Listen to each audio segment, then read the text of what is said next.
Assalamualaikum warahmatullahi wabarakatuh. Perkenalkan, nama saya Hasan Hadi Rajabi dengan NPM 22060592295 dari jurusan Teknik Perkapalan Departemen Teknik Mesin. Di sini saya akan menjelaskan mengenai sumeri yang telah diperoleh dari pertemuan awal pada kelas metode numerik. Pada pertemuan awal, pada I sendiri membahas mengenai yakni pertama conscious thinking. Nah, conscious thinking yakni kesadaran dalam berpikir atau memiliki arti lain yakni proses menjadi sadar akan sesuatu dan menyadari bahwa hal tersebut sedang terjadi dalam memecahkan masalah.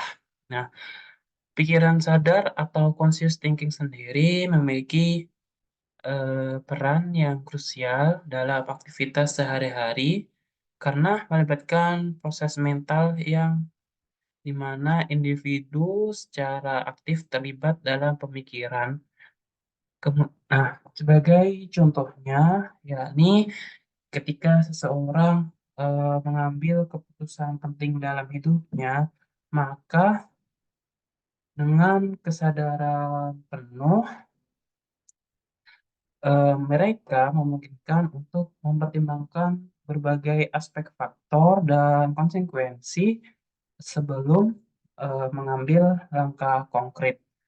Oke, maka dari itu, pada pertemuan awal kemarin, Pada I juga menjelaskan untuk memecahkan suatu persoalan, yakni sebuah tangkai yang berisi air. Nah, maka dari itu Pak Dai sendiri memiliki metode untuk memecahkan masalah yang disebut Day 5. Nah, yang pertama ada consciousness, yakni kesadaran dalam berpikir.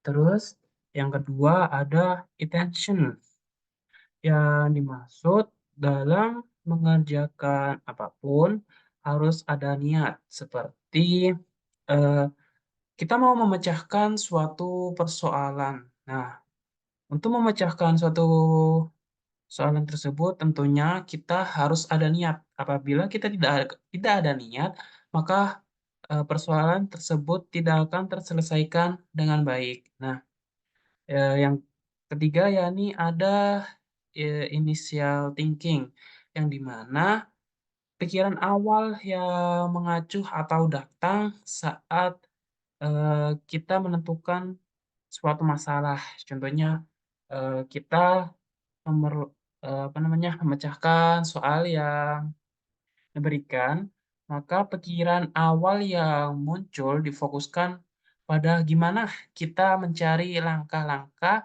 agar soal tersebut bisa terselesaikan sehingga bisa melakukan perhitungan sampai selesai.